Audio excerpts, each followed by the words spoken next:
पाएंगे ना। तो हम लोग देखे थे कूलाम का नियम देखे थे, ठीक है। तो कूलाम का नियम में हम लोग देखे थे क्या कि दो चार्ज रहता है, ठीक है, दो चार्ज बड़ी रहता है, इसके बीच का डिस्टेंस r है, एक पर चार्ज q1 है, एक पर चार्ज है q2, और दोनों के बीच कितना फोर्स लगता है तो देखे थे F equal to k q1 q2 by r²। ये k है कूलाम नियतांक, k क्या है कूलाम नियतांक, कूलाम कांस्टेंट। तो k का वैल्यू होता है 1/4πε0, k के बदले लिखते हैं, और इसका वैल्यू होता है 9 न्यूटन मीटर स्क्वायर पर कूलाम स्क्वायर। अब हम लोग देखेंगे इस एप्सिलॉन नॉट का वैल्यू, जिसको बोलते हैं permittivity of free space, Hindi बोलते हैं इसको permittivity of free space, Hindi बोलते हैं इसको निर्वात की विद्युतशीलता, निर्वात की विद्युतशीलता। निर्वात की विद्युतशीलता बोलते हैं या तो मुक्त आकाश की विद्युतशीलता, क्या बोलते हैं निर्वात की विद्युतशीलता या मुक्त आकाश की विद्युतशीलता बोलते हैं इसको, ठीक है। तो इसका वैल्यू क्या होता है, तो इसका वैल्यू निकालने के लिए इसको यहाँ करते हैं, इसको यहाँ करते हैं, मतलब एप्सिलॉन नॉट इक्वल टू हो जाएगा 1/4, पाई का वैल्यू कितना होता है 3.149, ठीक है, 3.14 होता है, और इसको करेंगे 9 ठीक है, और यहाँ जाएगा कूलाम स्क्वायर पर न्यूटन पर मीटर स्क्वायर। इसका जब हम लोग कैलकुलेशन करेंगे तो एप्सिलॉन का वैल्यू आएगा 8.85 10 पर पावर -12 कूलाम स्क्वायर पर न्यूटन पर मीटर स्क्वायर। इस तरह से आप लोगों को कभी पूछा जाएगा कि एप्सिलॉन नॉट का मान क्या है, या तो पूछेगा निर्वात की विद्युतशीलता का मान क्या है, या तो बोलेगा मुक्त आकाश की विद्युतशीलता का मान क्या है, तो आप लोग को ये बोलिएगा, ठीक है। तो ये बोला आप लोग लिख लीजिए जल्दी से, और इसी के साथ इसका SI यूनिट लिख देते हैं, एप्सिलॉन नॉट का SI यूनिट, SI मात्रा क्या होता है, तो SI मात्रा पूछेगा तो ये लिखिएगा कूलाम स्क्वायर पर न्यूटन पर मीटर स्क्वायर, ठीक है।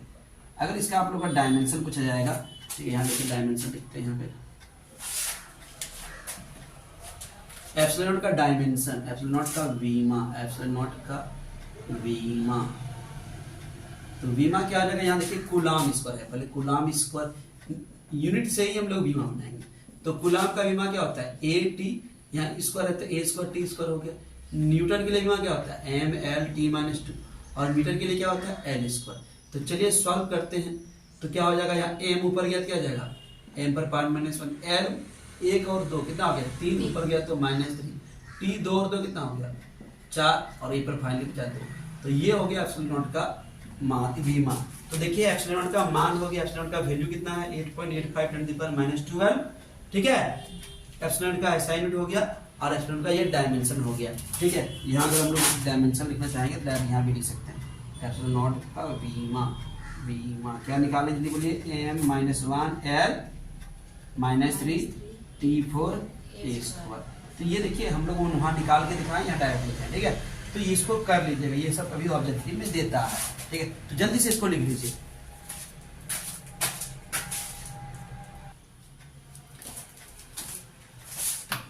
ठीक है। कूलाम नियम का सदस्य रूप, ठीक है। देखिए यहाँ दो चार्ज है Q1 और Q2, और इसका एक्सिस से पोजीशन क्या है, Q1 का पोजीशन है R1, Q1 का स्थिति है R1, और Q2 का स्थिति क्या है R2, ठीक है। Q1 के कारण Q2 पर कितना बल लगेगा, और Q2 के कारण Q1 पर कितना बल लगेगा, वो हम लोग को निकालना है। Force acting on Q1 due to Q2, और force acting on Q2 due to Q1। ये इस पर कितना बल लगाएगा, ये इस पर कितना बल लगाएगा, ठीक है। जब ये इस पर बल लगाएगा तो ये वाला दूरी लेंगे, जब ये इस पर बल लगाएगा तो ये वाला दूरी लेंगे, ठीक है।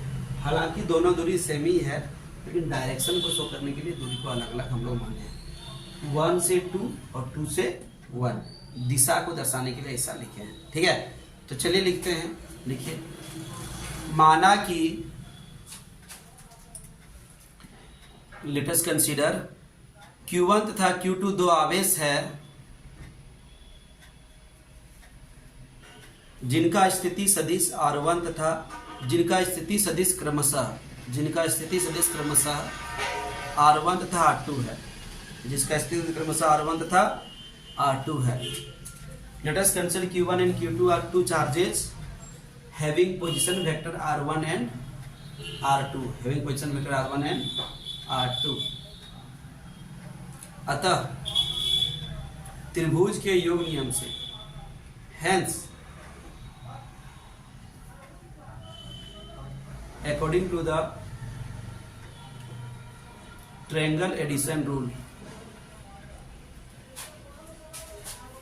ट्रायंगल एडिशन रूल क्या कहता है वो कि यहाँ देखिए R1 vector plus R12 vector my equal to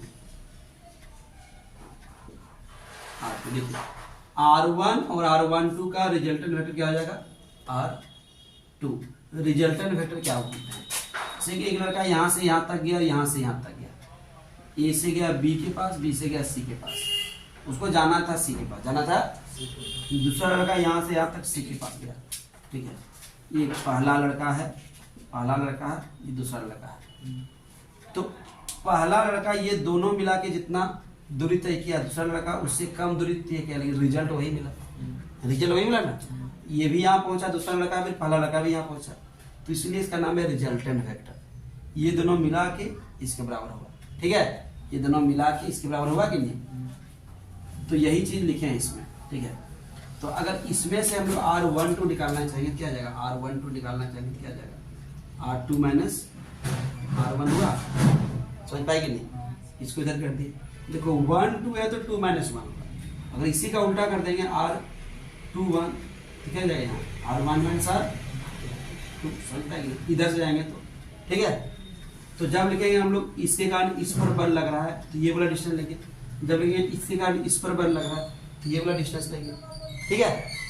तो ये वाला डिस्टेंस के बदले क्या लेंगे, ये वाला के बदले ये वाला, इसलिए इसको हम लोग डिराइव करके पहले लिखते हैं, ठीक है। तो नीचे लिखिए, इसको लिख लीजिए जल्दी से,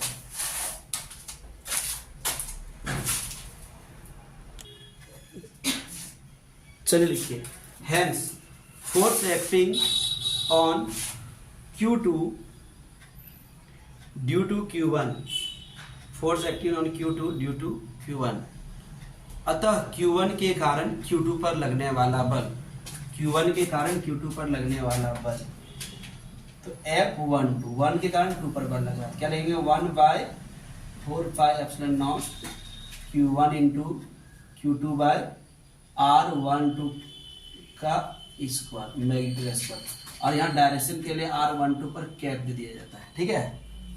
तो इसी को आगे बढ़ा के लिख सकते हैं F12 equal to 1/4πε0 Q1 into Q2 bye R12 का मॉड का स्क्वायर, ठीक है।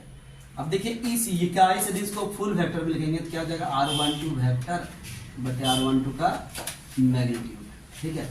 सुनिए, अगर A कोई यूनिट वेक्टर है तो इसका फुल वेक्टर होता है वेक्टर A बटे वेक्टर A का मैग्नीट्यूड, ठीक है, ये होता है।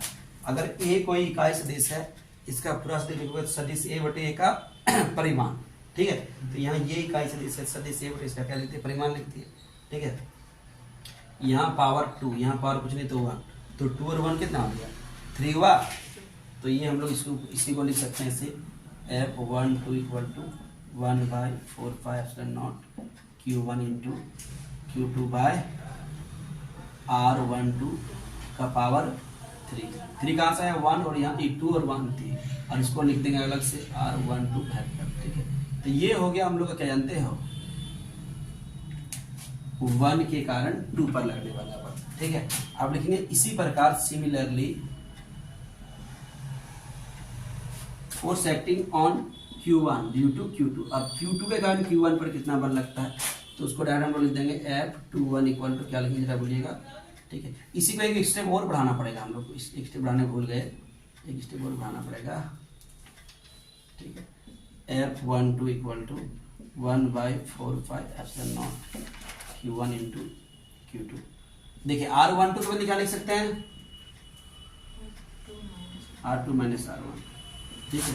और यहाँ क्या लिख सकते हैं R2 माइनस R1 का मॉड का, ठीक है। अब सिमिलरली करके लिख सकते हैं, आप लिखेंगे सिमिलरली इंग्लिश में, हिंदी से इसी प्रकार से F12 ध्यान देंगे F21 तो 1/4πε0 Q1 इंटू Q2, R वहाँ 2 1 है, यहाँ क्या लेंगे R1 2 bye R1 minus R2 का मॉड।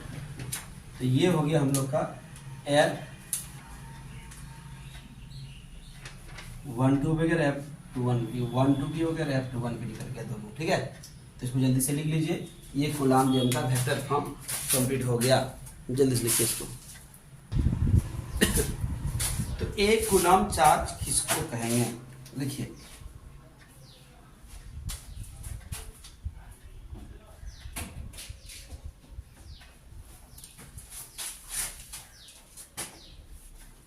Q इक्वल टू क्या होता है, वो N इक्वल टू क्या हो जाएगा, NE। तो एक कूलाम चार्ज किसको कहेंगे, लिखिए। लिखिए, it is defined as the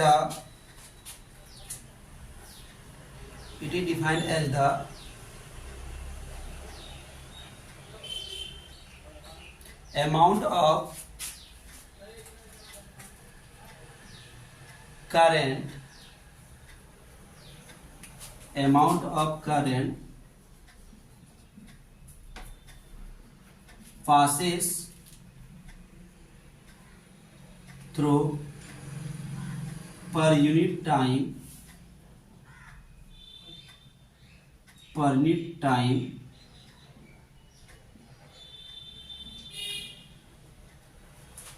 unit ampere. और लिख के नीचे डिफिनेशन लिखिए, और दे दीजिए और नीचे लिखिए। When 6.25 × 10⁻18 electron passes through a conductor, then the amount of charge is called 1 coulomb charge।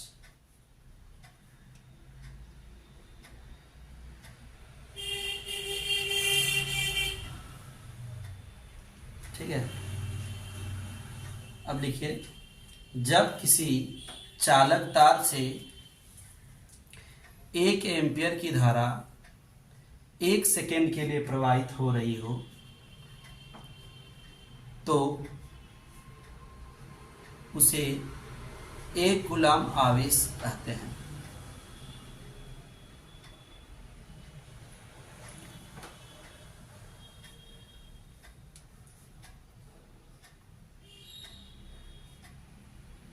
ठीक है, फुल स्टॉप। दूसरा पॉइंट लिखिए, उसे क्या या लिखिए अथवा लिखिए। अगर किसी वस्तु में 6.25 × 10⁻, यहाँ देखिए 6.25 × 10⁻18 इलेक्ट्रॉन उपस्थित हो तो उसे 1 कूलाम आवेश कहते हैं। तो दोनों में से किसी तरह डिफाइन कर सकते हैं। यहाँ देखो NE वाला से डिफाइन कर दिए, ठीक है, क्योंकि 1 कूलाम आवेश में कितना इलेक्ट्रॉन होता है, 1.65 × 10⁻625 × 10⁻18, उसी को हम लोग घुमा के बना दिए, ठीक है। तो लिख सकते हैं, यदि I बराबर 1 एम्पियर, T बराबर 1 सेकेंड, तो Q इक्वल टू क्या हो जाएगा, 1 × 1 इक्वल टू 1 एम्पियर सेकेंड, और इसी को बनेगा क्या, 1 कूलाम। समझ पाए? तो जल्दी से इसको लिख लीजिए थोड़ा सा, इसको। तो इस तरह से हम लोग डिफाइन कर सकते हैं इसको, ठीक है।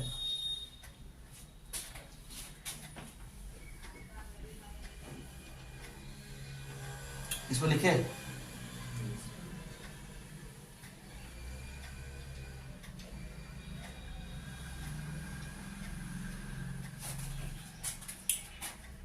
नीचे लिखिएगा 1 कूलाम बराबर 3 × 10⁹ स्टेट कूलाम वाला पर। दूसरा पर लिखिएगा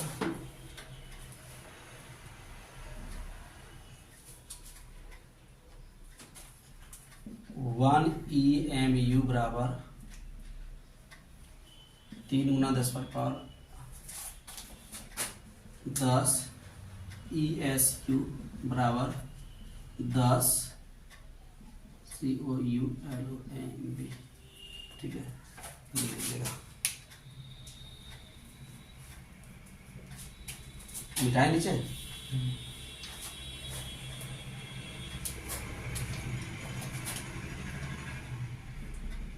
ESU और EMU क्या होता है आप लोग को बताए थे।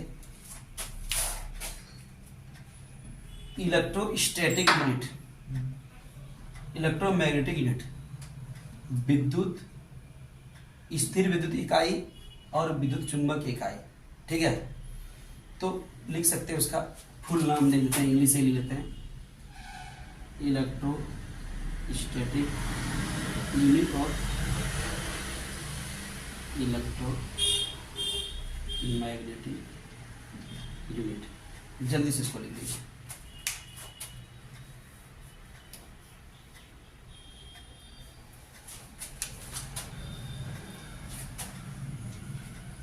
हो गया,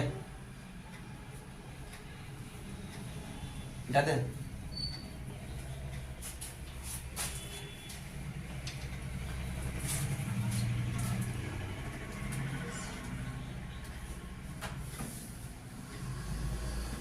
डाइलेक्ट्रिक सब्सटेंस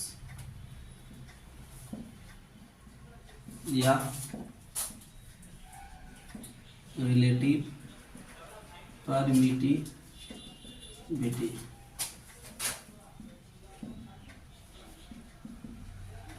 प्राविद्युतांक या आपेक्षिक विद्युतता, सापेक्षिक विद्युतता,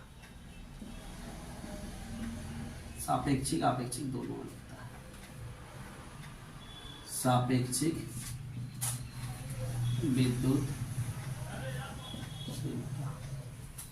इसको नोट करते हैं K से और इसको एप्सिलॉन R से, ठीक है। दोनों लगभग एक ही चीज है, वो दोनों का डिफिनेशन सेम ही है, ठीक है। जल्दी से लिख के दे दीजिए।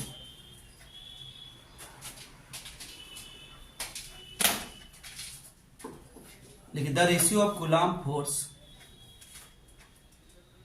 The ratio of Coulomb force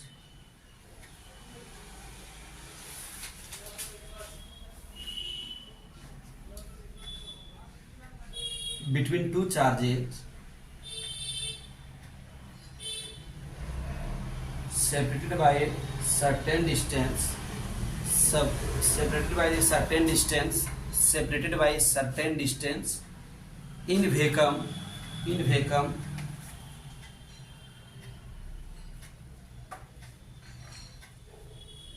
to the same charges,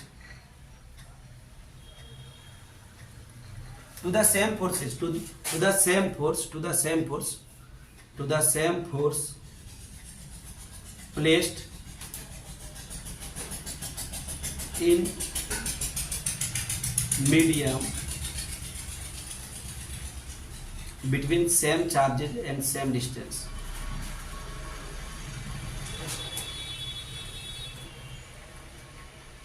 It's called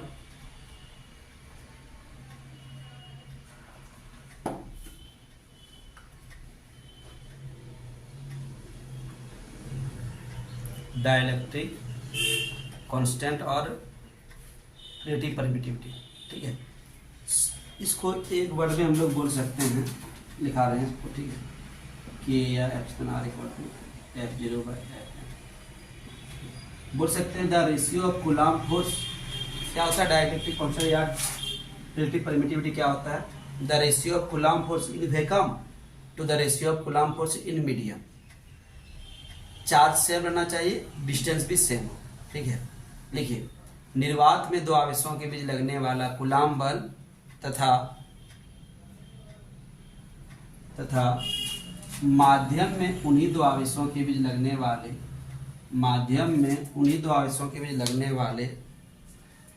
coulomb बल के अनुपात को, माध्यम में उन्हीं दो आवेशों के बीच लगने वाले कूलम्ब बल के अनुपात को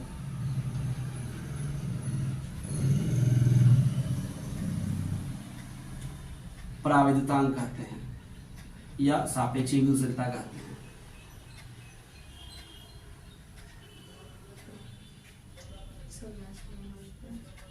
अनुपात को प्राविद्यतांक कहते हैं या सापेक्षिक विद्युशीलता कहते हैं, सापेक्षिक अपेक्षिक विद्युशीलता कहते हैं। ठीक है, देखिए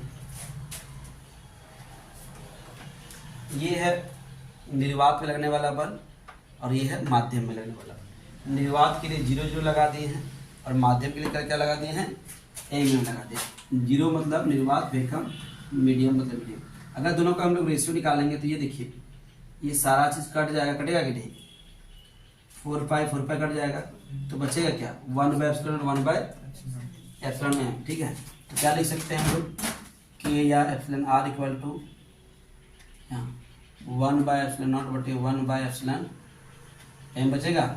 ये ऊपर जाएगा, नीचे आएगा तो क्या लिख सकते हैं, के या epsilon r equal to epsilon m बटे एप्सिलॉन0। तो ये हो जाएगा, मतलब के इक्वल टू एप्सिलॉन एम बटे एप्सिलॉन0 और ई आर बराबर भी एप्सिलॉन एम बटे एप्सिलॉन0। ये इक्वेशन हम लोग का बनेगा। ठीक है, अभी अलग अलग मीडियम के लिए के का मान अलग अलग होता है, वो भी दिखाएंगे, जल्दी से इसको लिख लीजिए। तो अलग अलग मीडियम के लिए के का मान अलग अलग होता है। ठीक है, अलग अलग माध्यम के लिए के का मान क्या होता है, अलग होता है। के मतलब प्राविद्यतांक। ठीक है, तो अलग अलग मीडियम के लिए के का मान अलग अलग होता है, जैसे कि निर्वात, वेकम, निर्वात मतलब वेकम, VACWM। वेकम के लिए के बराबर क्या होता है, 1 होता है। क्या होता है, के बराबर 1 होता है। वही क्या होता है, जैसे कि हो गया एयर, एयर के लिए हो गया, हवा के लिए 1.006। ठीक है, वही वाटर के लिए, जल के लिए हो जाए कितना, 80। बहुत बुक में 81 देता है, 80 या 81। ठीक है, उसके बाद में देखिए गिलास, गिलास के लिए कितना होता है, गिलास मतलब कांच, गिलास के लिए 3 से 4। ठीक है, मेटल मतलब धातु, धातु के लिए क्या हो जाएगा, इनफिनिट हो जाएगा, धातु के लिए क्या हो जाएगा, इनफिनिट हो जाएगा। समझ पाए कि नहीं। बेसिकली आपको पूछेगा क्या, एग्जाम में पूछता है निर्वात के लिए क्या पूछेगा, जल के लिए और धातु के लिए पूछेगा चांदी का प्राविद्यतांक कितना होता है, what is the dielectric constant of silver. तो सिल्वर क्या होता है, मेटल में आता है, तो क्या हो जाएगा, इनफिनिट हो जाएगा। तो जल्दी से इसको लिख लीजिएगा। ठीक है, गिलास का 3